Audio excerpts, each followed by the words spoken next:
Hi అండి, welcome to iSmart Mahathi రాగా. Today recipe వచ్చి అరటికాయ కోఫ్తా కర్రీ చేస్తున్నాను. చాలా బాగుంటుంది, ఒకసారి ట్రై చేసి చూడండి. ముందుగా అరటికాయల్ని తీసుకోవాలి. శుభ్రంగా కడిగి కుక్కర్లో వేసి తగినంత వాటర్ వేయాలి. కుక్కర్ మూత పెట్టుకొని 2-3 విజిల్స్ రానివ్వాలి. తర్వాత స్టవ్ ఆఫ్ చేసుకోవాలి. అరటికాయలను సగం కట్ చేసి అయినా సరే ఉడికించుకోవచ్చు, ఇలా మొత్తంలా వేసైనా ఉడికించుకోవచ్చు, మన ఇష్టం అది. కుక్కర్ ప్రెషర్ అంతా పోయిన తర్వాత ఈ అరటికాయలను తీసుకొని కొంచెం చల్లారనిచ్చి ఆ తొక్క తీసుకొని మంచిగా మ్యాష్ చేసుకోవాలి. మ్యాష్ చేసుకున్న అరటికాయలో 1/2 కప్పు శనగపిండి తీసుకోవాలి. తర్వాత ఇక్కడ మసాలాలు తీసుకున్నాను.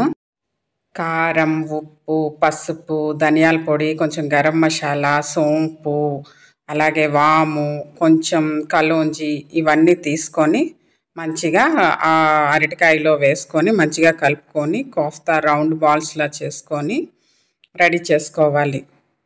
ఇప్పుడు స్టవ్ ఆన్ చేసుకోవాలి. తర్వాత స్టవ్ పైన ప్యాన్ పెట్టుకొని దానికి డీప్ ఫ్రైకి సరిపడా ఆయిల్ వేసుకొని ఈ రౌండ్గా చేసుకున్న ఈ అరటికాయ కోఫ్తాలని ఒక్కొక్కటిగా వేసుకొని మంచిగా గోల్డెన్ కలర్ వచ్చే వరకు దోరగా ఫ్రై చేసుకోవాలి. ఫ్రై అయిన కోఫ్తాలను పక్కన పెట్టుకోవాలి. ఇప్పుడు కర్రీ ప్రిపరేషన్ కోసం టమాటాలను తీసుకొని మంచిగా గ్రైండ్ చేసుకోవాలి.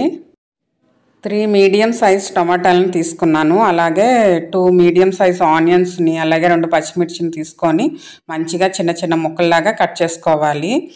స్టవ్ పైన ప్యాన్ పెట్టుకొని కొంచెం ఆయిల్ వేసుకోవాలి. కర్రీకి సరిపడా ఆయిల్ వేసుకొని ఈ రెడీ చేసుకున్న ఆనియన్స్ని, పచ్చిమిర్చిని వేసుకొని ఫ్రై చేసుకోవాలి. అవి కొంచెం ఫ్రై అయిన తర్వాత అల్లం వెల్లుల్లి పేస్ట్ 1 స్పూన్ వేసుకొని ఫ్రై చేసుకోవాలి. ఇప్పుడు కర్రీకి సరిపడా కారం, ఉప్పు, పసుపు, అలాగే ధనియాల జీలకర్ర పొడి, కొంచెం గరం మసాలాను వేసుకొని మంచిగా ఫ్రై చేసుకోవాలి. అంతా బాగా మగ్గిన తర్వాత ఆనియన్ అనేది ఈ మసాలాలతో బాగా మగ్గిన తర్వాత రెడీ చేసుకున్న టమాటా పేస్ట్ని కూడా వేసుకొని బాగా కలుపుకొని బాగా మగ్గించాలి మూత పెట్టుకొని. ఆనియన్స్, అలాగే టమాటా పేస్టు, అలాగే మసాలాలు ఇవన్నీ బాగా మగ్గిన తర్వాత సరిపడా వాటర్ వేసుకొని మంచిగా అంతా టేస్ట్ సరిపోయిందా లేదా చూసుకొని, సరిపోకపోతే సాల్ట్ అది మళ్ళీ వేసుకొని అలాగే మూత పెట్టుకొని 5 మినిట్స్ కుక్ చేసుకోవాలి. ఇప్పుడు కసూరి మేతి వేయాలి. ఇది ఆప్షనల్, కానీ వేస్తేనే చాలా బాగుంటుంది కర్రీ అనేది. ఇప్పుడు రెడీ అయిన కోఫ్తాలను గ్రేవీలో వేసుకొని ఒకసారి బాగా కలుపుకోవాలి. మూత పెట్టుకొని 5 నిమిషాలు మీడియం ఫ్లేమ్లో కుక్ చేసుకోవాలి. లాస్ట్లో కట్ చేసుకున్న కొత్తిమీరని కూడా వేసుకొని బాగా కలుపుకోవాలి.